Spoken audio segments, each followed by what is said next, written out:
The wind howled like a hungry beast outside the cave. Thick snow covered everything: trees, rocks, even broken starship parts. It was the coldest night of the season on the dead planet of Elkara-9. Inside the cave, an alien woman wrapped her thin arms around her small daughter. Her skin, once a healthy soft blue, had turned pale and cracked from the cold. Her eyes were tired, her lips trembling. Her daughter lay still, barely breathing. "Mom," the little girl whispered, "I'm so cold." The woman pulled her closer, trying to share what little warmth her body had left. She had no food, no fire, no strength.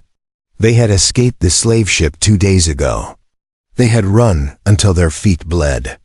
Now they were trapped, alone, and the cold was winning. She didn't cry, there were no tears left. Then, a sound: crunch, snow being crushed under boots. She held her breath. Her long ears twitched at the noise. Could it be slavers? Did they find them? She reached for the sharp rock she'd kept near her side. Outside the cave, a man in dark armor moved carefully. His helmet visor glowed green in the storm. He was human, tall, rough-bearded, carrying a scanning device that blinked rapidly. A drone floated behind him, scanning for life forms. Jack didn't expect to find anyone here. His ship had crash-landed during the delivery run, and he was looking for heat sources to stay alive until rescue came. The cave showed faint energy on his scanner. As he stepped closer, his drone beeped twice. 2 bio signs, it said in a robotic voice. "Life," Jack whispered. "Out here?" He entered the cave slowly, flashlight up. His boots crunched on the frozen floor. He saw movement near the back: 2 figures huddled under a rock shelf. "Stop!" the alien woman shouted weakly. Her voice was dry and full of fear. Jack raised his hands. "Easy, hey, I'm not here to hurt you." She didn't move, her arms wrapped around the girl tighter. Her daughter coughed, a harsh, wet sound. "Look," Jack said calmly, "you're freezing to death.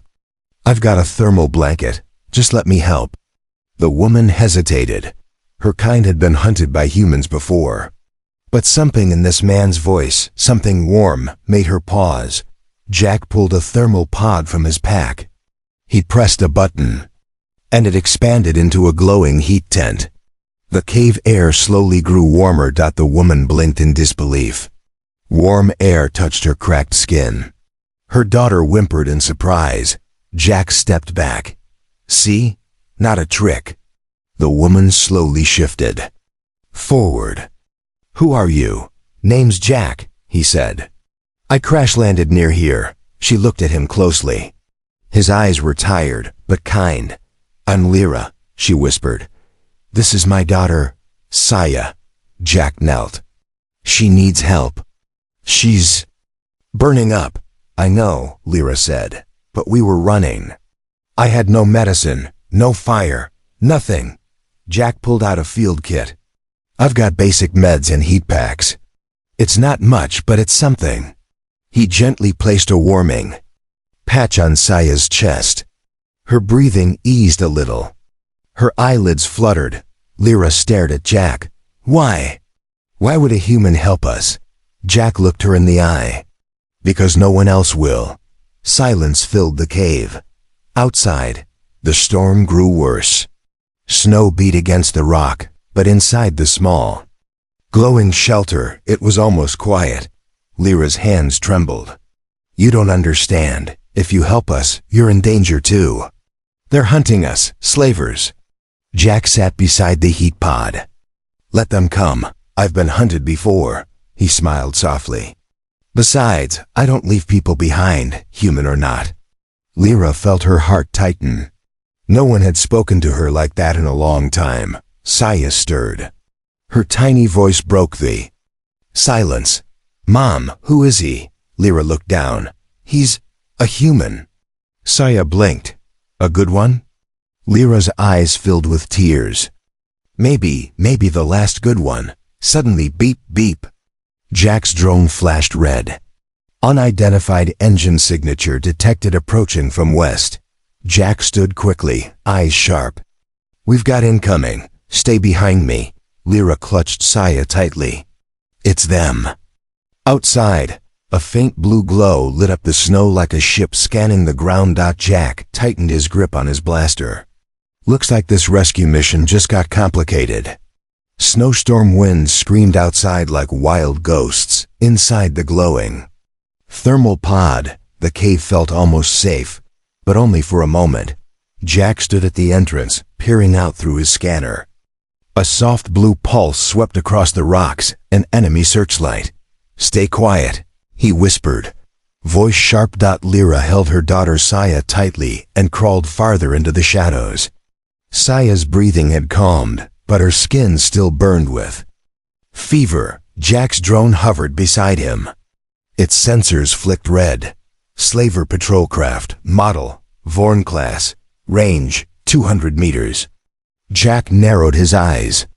Why the hell would slavers be on a dead planet like this? "They're looking for me," Lyra said softly. Jack turned. "Why you?" "I escaped from them," she said, voice shaking. "They on me. I was a healer on their ship. I saw too much, so they branded me a traitor." She rolled up her sleeve. There it was, a deep scar on her upper arm, shaped like a chain. Jack stared at it, jaw tight. "And your daughter?" "She was born in the camps. They didn't want her alive. I stole a transport pod. We fled. It broke down and crashed here. We've been hiding ever since." Outside, the searchlight grew stronger. The sound of engines echoed off the ice walls. Jack knelt beside her. "Listen to me. They're getting closer. If they find this cave, we won't have time to run." Lyra's eyes were filled with fear. "You should leave. They kill anyone who helps runaways." "You don't know what they'll do to you," Jack scoffed. "Lady, I've been shot, stabbed, and nearly eaten by a vacuum worm. A few slavers don't scare me." He opened his gear pack and pulled out a black metallic disc. "What's that?" Lyra asked. "Distraction mine," he replied. "It'll trigger a heat burst 100 meters east. With any luck, their scanners will follow the signal instead." He tossed the mine out of the cave. It beeped once, then shot into the snow, burrowing deep. A few seconds passed. Then boom! A bright orange flash lit up the white night. Snow blew into the air like fireworks. The patrol ship above tilted and flew toward the blast. Lyra's jaw dropped. "That worked?" Jack grinned. "It always works." But then his drone beeped again. "Warning. Secondary patrol approaching from north. 10 minutes out." Jack cursed under his breath. "They're sweeping the whole mountain. I need to get you two out of here." "You can't carry both of us," Lyra whispered. "Saya's too weak. And I don't even have the strength to stand." Jack stood silent for a second, then said, "Then we do it my way." He walked outside, looked around, then began collecting frozen branches, broken cables, and bits of his crashed equipment. In 10 minutes, he returned with a hover sled, rough, unstable, but usable. He placed Saya on the sled carefully, wrapping her in 2 more heat blankets. Lyra hesitated, but Jack lifted her gently, setting her beside her daughter. "You're risking everything," she whispered. "I'm not risking," he said. "I'm choosing." She looked up. "Why?" Jack glanced at Saya's face. Her tiny hands clung to her mother even in sleep, because no kid deserves to die in a cave. "Not while I'm still breathing." The storm had calmed slightly. Snow still fell, but the winds had softened. Jack activated the sled, and the machine hovered just above the ground. He pulled a cloak over them and began guiding the sled toward a hidden ravine he had seen earlier on his scanner. The path was steep and dangerous, but it led to an old mining dome with life support system still online. They traveled in silence. Only the soft hum of the sled and the crunch of Jack's boots echoed through the frozen night. Halfway there, Lyra broke the silence. "I've seen humans before, but none like you," Jack chuckled. You've seen the wrong ones. Lyra looked at him seriously. You don't belong here. You're not just a scavenger, are you? Jack didn't answer right away. The memory of medals thrown into the dust, of flags burned and names forgotten, crossed his mind. I was a soldier, he said finally. A long time ago. Then I saw what wars did to kids like yours. I walked away. Lyra lowered her gaze. And yet, here you are saving a stranger. Jack didn't reply. He didn't need to dot suddenly. A red beam swept over the path ahead, another search drone. Down! Jack hissed, yanking the sled behind a rock ledge. The beam paused. Scanning the air, they didn't breathe. The drone hovered, hummed, and then passed by. They stayed hidden for 10 full seconds before Jack moved again. He looked back at Lyra. They're getting smarter. We'll have to move faster tomorrow. Tomorrow? She asked. He nodded. We'll reach the mining dome by nightfall. After that, we find a way off this planet. Lyra whispered. If they find us again. Jack's voice was firm. They won't. But even he didn't see the shadow that moved silently behind the rocks above them. Watching. To be continued in Part 3. Escape into the storm. The sun never rose on Elkara 9, only a dull red glow behind black clouds. Morning meant less wind, not more warmth. Jack stood at the mouth of the icy ravine, watching the sky. His breath steamed in the frozen air. Behind him, the hover sled buzzed gently, carrying Lyra and Saya under a cloak of thermal blankets. He whispered to his drone, "Scan ahead." The small sphere zipped into the air, its sensors pulsing. One patrol drone destroyed, it reported. Another on the way, heavier. Class, armed. Jack frowned. They're doubling back faster than I thought. He turned toward the sled. Lyra looked pale, but awake. Saya was coughing in her sleep, her small face damp with sweat. "We have to move now," Jack said, tightening the straps on his gear. The path ahead is dangerous, frozen ridges, steam vents, maybe worse. But it's the only way to reach the mining dome before nightfall. Lyra sat up slowly. "We'll make it, just don't let her fall behind." Jack nodded. "She won't." They started their journey across the glacier ridge. Jagged ice rocks lined both sides. The storm had carved twisted shapes from the snow-sharp edges like teeth, hollow caves like open mouths. Every gust of wind felt like a warning. An hour passed. Jack dragged the sled across cracked terrain. The wind screamed louder. One wrong step and they'd slide into a pit of black frost. Lyra's voice broke the silence. "Why are you really helping us, Jack?" "Not the hero, talk the truth." Jack didn't look back. "I had a little sister once. She died in a war no one even remembers, and I couldn't save her. That memory never leaves." Lyra blinked, her breath catching in her throat. "But if I can save yours," Jack said, "maybe I earn a little peace." Just then, crack, a fissure opened beneath Jack's boot.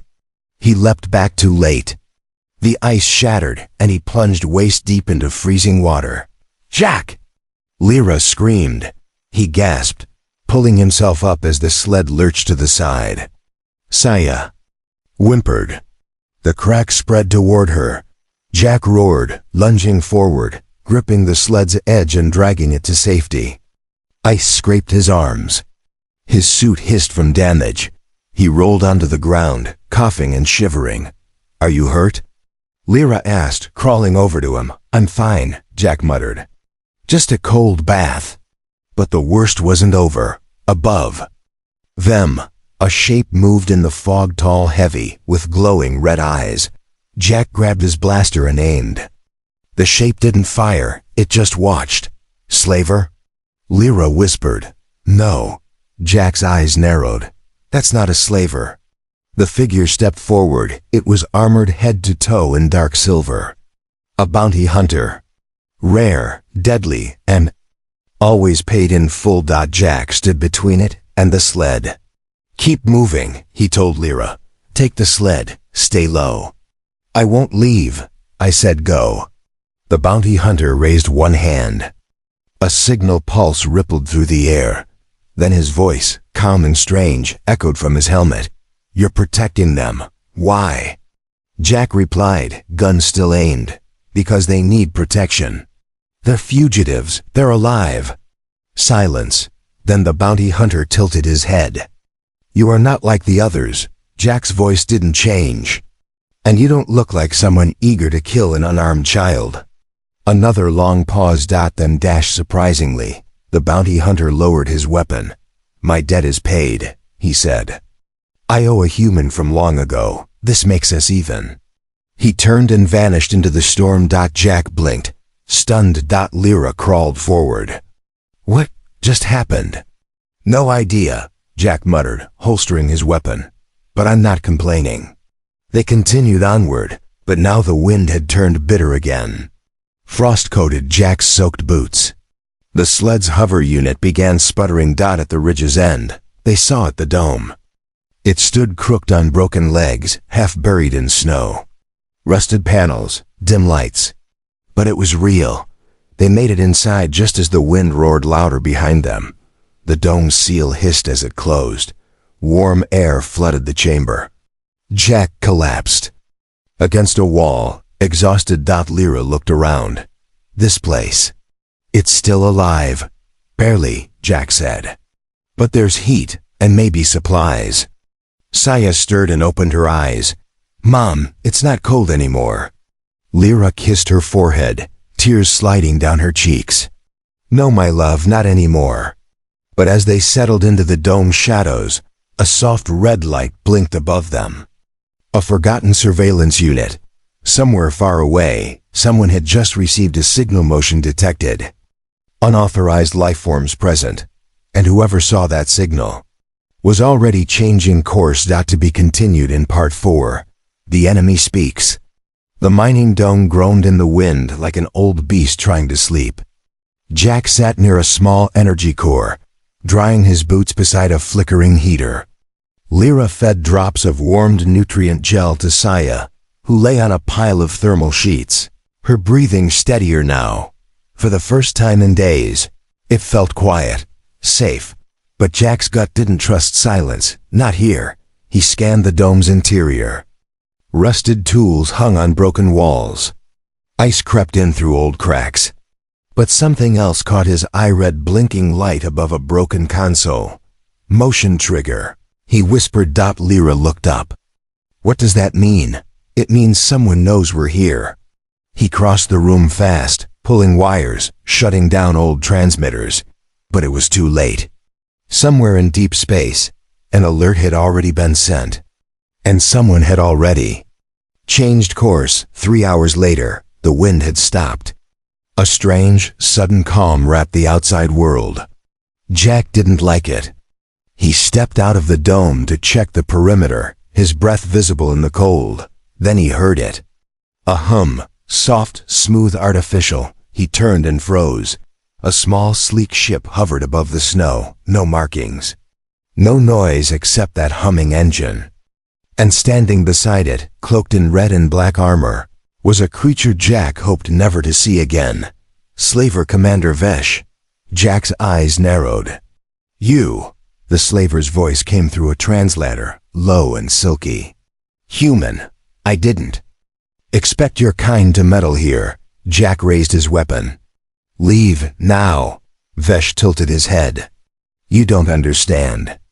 That female you're protecting, she's not just a runaway. She stole something from us. Jack didn't move. She told me enough. That you branded her, hunted her, tried to kill her child. She broke laws, Vesh hissed. And her daughter carries something special. Something that doesn't belong to her, Jack frowned.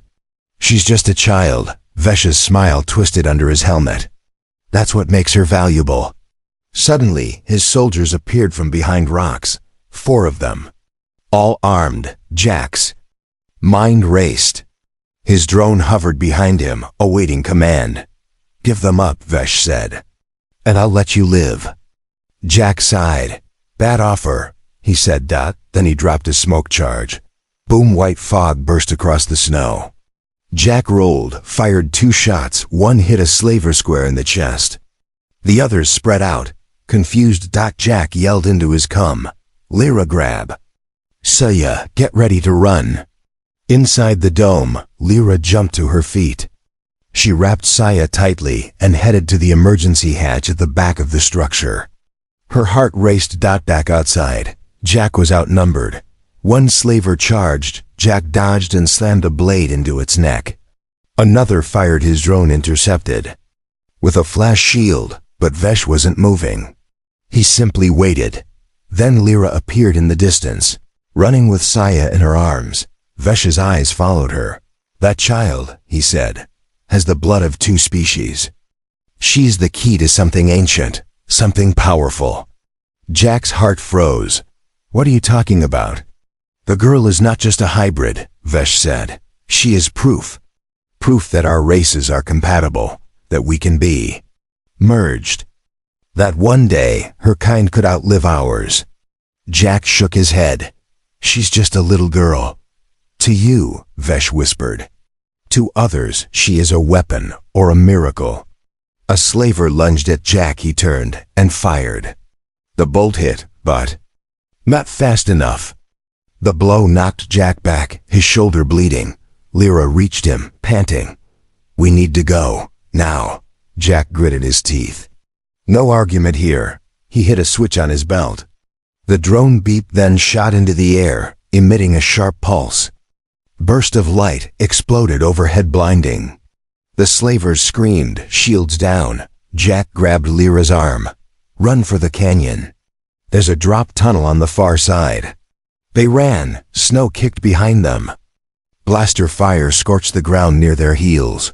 1 bolt grazed Jack's back. He stumbled but kept moving. Behind them, Vesh didn't chase. He watched, eyes cold. Let them run. I want the galaxy to see them.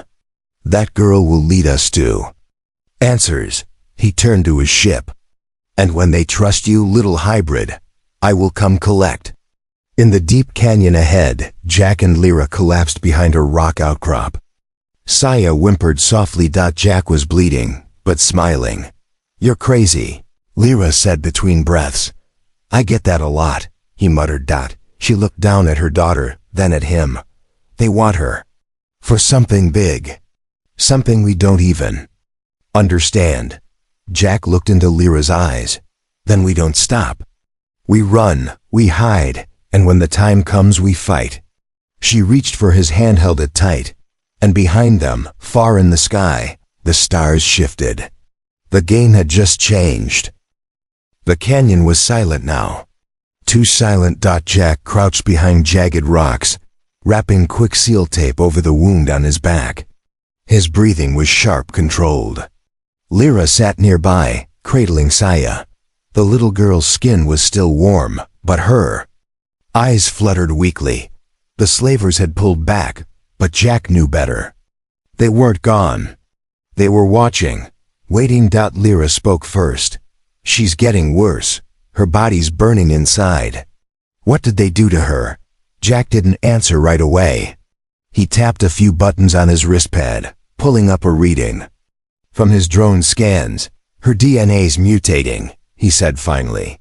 2 species in 1 body. It's not breaking her down, it's evolving. Lyra's eyes filled with fear. Evolving into what? Jack looked away. I don't know. Yet.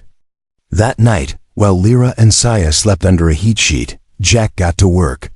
He pulled out wires, thermal coils, and a cracked cum beacon. His hands moved fast, precise military precision. Time to make you believe a lie, he muttered. He built a false heat signature shaped like 3 life forms. He placed heat pads into old armor pieces, wrapped in soaked thermal sheets to fake breathing. Then he placed the rig inside a broken escape pod half buried in snow. Next, he rigged a timed explosion. When the slavers scanned it, they'd think. The pod failed on launch and all 3 were dead. But he wasn't done.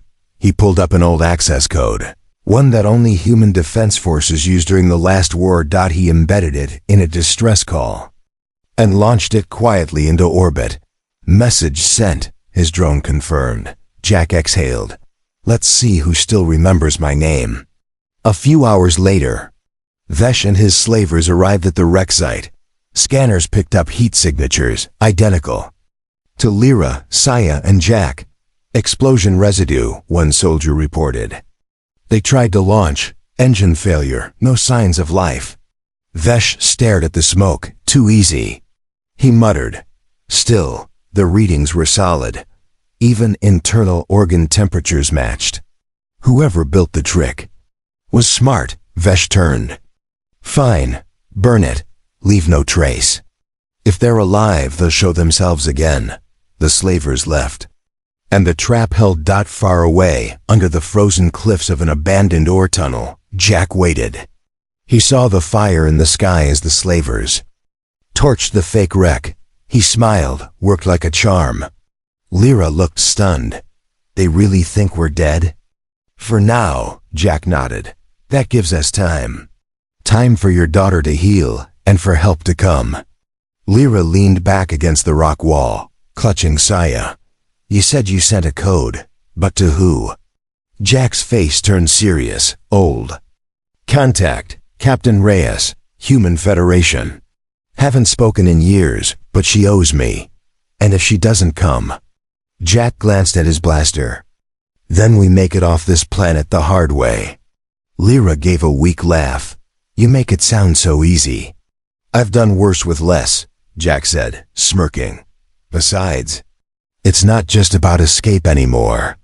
He looked at Saya, still resting. She's proof, Jack whispered. Proof that our kinds can live together. The slavers want to use her. But if we protect her, raise her right, she could change everything. Lyra looked at him, eyes wide. You think she could unite humans and aliens? I think, Jack said slowly, that one small girl is enough to scare an entire empire. The next day, a loud ping woke Jack from a shallow nap. His drone hovered near his face, blinking. Signal received. Human frigate detected. 1 hour from surface. Jack sat up fast. That's our ride. But Lyra didn't look happy. There's a problem, she said. She pointed at Saya's skin. It was glowing. A faint light pulsed under her veins, soft like starlight. Her eyes were open, but not fully focused. Her breathing had become rhythmic, unnaturally perfect. She's stabilizing, Jack said. But something's changed.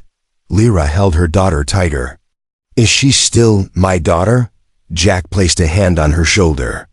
Yes, she's more than before, but still yours. Suddenly, boom. A shockwave hit the cliffs. Jack ran to the edge, his face hardened. A new ship had entered the atmosphere, not human. Not SLAVER. It was something else. Triangular design. Purple plasma trails. Symbols Jack didn't recognize. He turned to Lyra. Get ready. We've got company, and it's not friendly. As the strange vessel descended, it broadcast a single message across all frequencies. We come for the child. Snow turned to glass under the heat of the descending ship. Jack stood outside the cliff shelter, his blaster drawn, eyes fixed on the triangular alien vessel hovering above. Its hull shimmered with strange colors, green, silver, violet, like a living thing. Inside the ship, no windows. No visible pilots, just a faint hum. And then a voice. We come for the child, it repeated, cold and echoing. Lyra backed deeper into the cave, holding Saya close.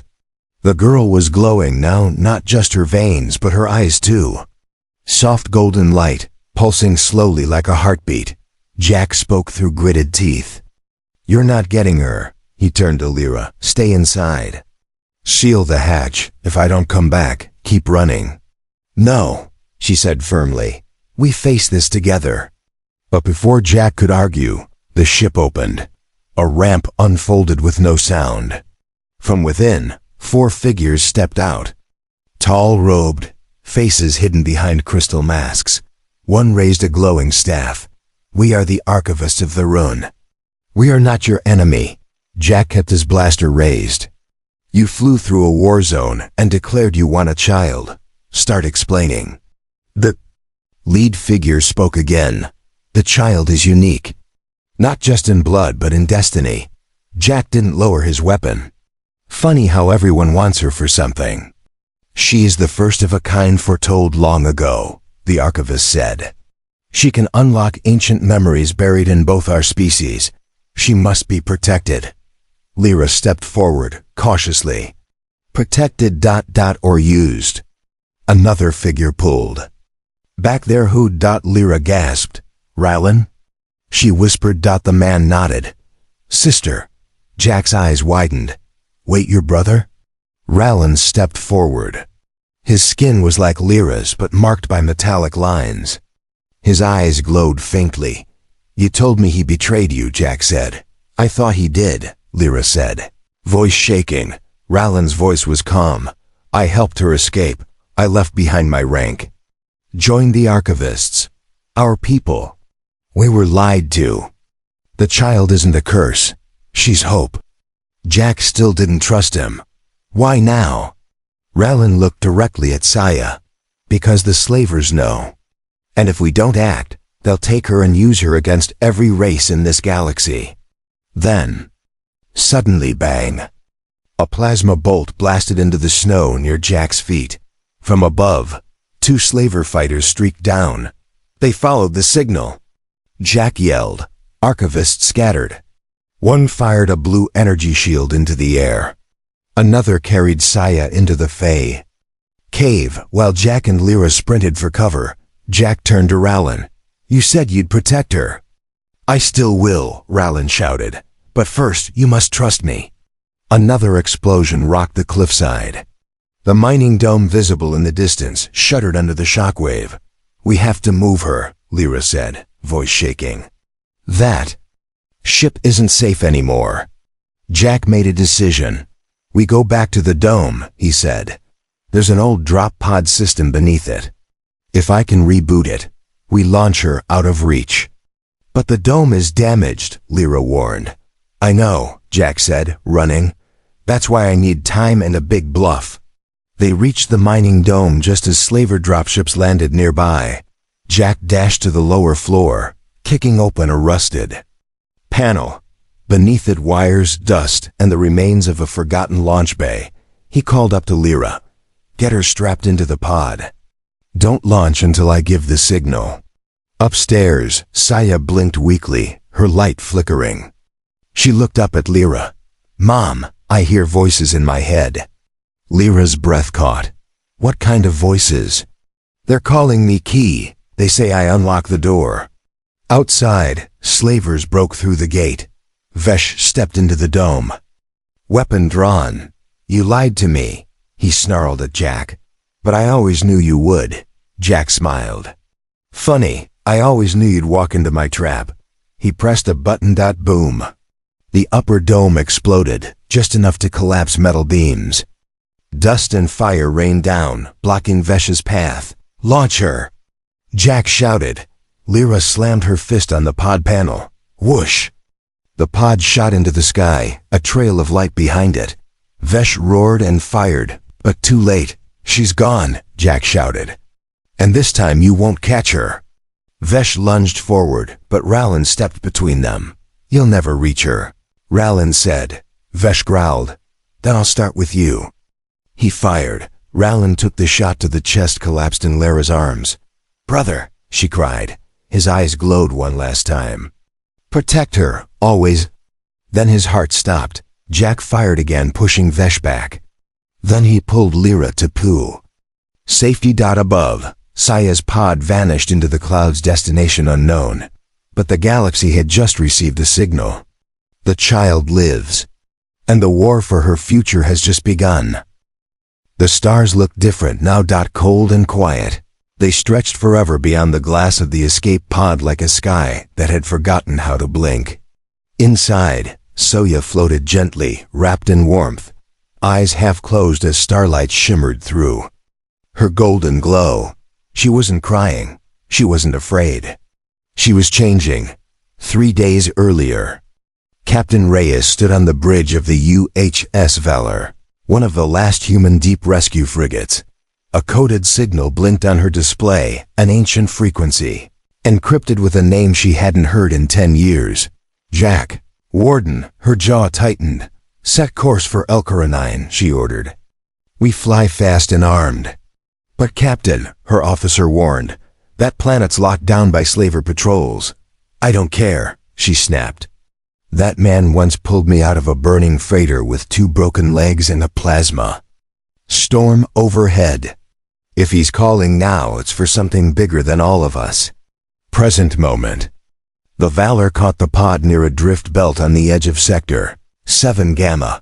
Its robotic arms brought the tiny ship into the medical bay. Inside, Saya lay still, her glow dimmed but steady. Captain Reyes entered the room, flanked by 2 medics. Moment she saw the child's eyes open, glowing like a small sun, she froze. This is what Jack was protecting? She whispered. The doctor nodded. She's not fully human. Not fully alien either. Her genes are doing something no one's ever seen.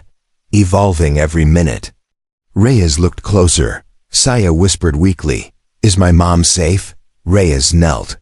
She is, and so is Jack. We got the second signal, just before your pod launched. Saya's small hand reached for hers. Tell them I'm okay, please. We will, Reyes said softly.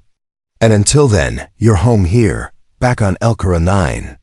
Jack limped across the burned remains of the mining dome. His side bled, but he was alive. Slavers had pulled back after the launch, realizing their prize was already out of reach. Vesh was gone, vanished before they could finish him. Lyra sat near her brother's body, silent tears running down her face. He died for her, she whispered. Jack placed a hand on her shoulder. He chose to. That means something. The drone beeped overhead. Incoming ship detected. Human Federation signal. Lyra stood slowly. They came, Jack smiled. Told you she owed me. Moments later, the Valor landed in the valley. Troops secured the site. Medics rushed to help. But Jack only looked for one person. Captain Reyes stepped out, arms crossed. You look like hell, Warden. Jack grinned through the blood. Still prettier than you. She laughed and hugged him hard. Lyra stood beside them, stunned. You really were a soldier, Jack nodded. A long time ago. Walked away from all of it, until now. Reyes turned. Serious. Your message said the girl's different. You're right. She's something new. Something bigger than us. She's hope, Lyra whispered. Reyes looked at her. You both are. 1 week later. Aboard the Valor in orbit, Saya sat on the observation deck, legs crossed, eyes wide as she watched distant stars spin across the void. Lyra sat beside her, resting a gentle hand on her hair. Jack approached with 2 mugs of synth cocoa. Don't say it, he smirked. Yes, it tastes like warm engine oil, but it grows on you. Saya giggled. Lyra smiled weakly. Thank you, Jack, for everything. He shrugged. Didn't do it for thanks. Then why? Lyra asked. Jack looked at them both. Because I believe in something now. I believe she'll build a future we never could, and I want to be part of that. Saya looked up. Will you stay with us? Jack sat beside her. Try getting rid of me. Later that night, Reyes called Jack to the command deck. She pointed at a glowing star map. Other governments are asking questions. Rumors are spreading. Slavers are panicking.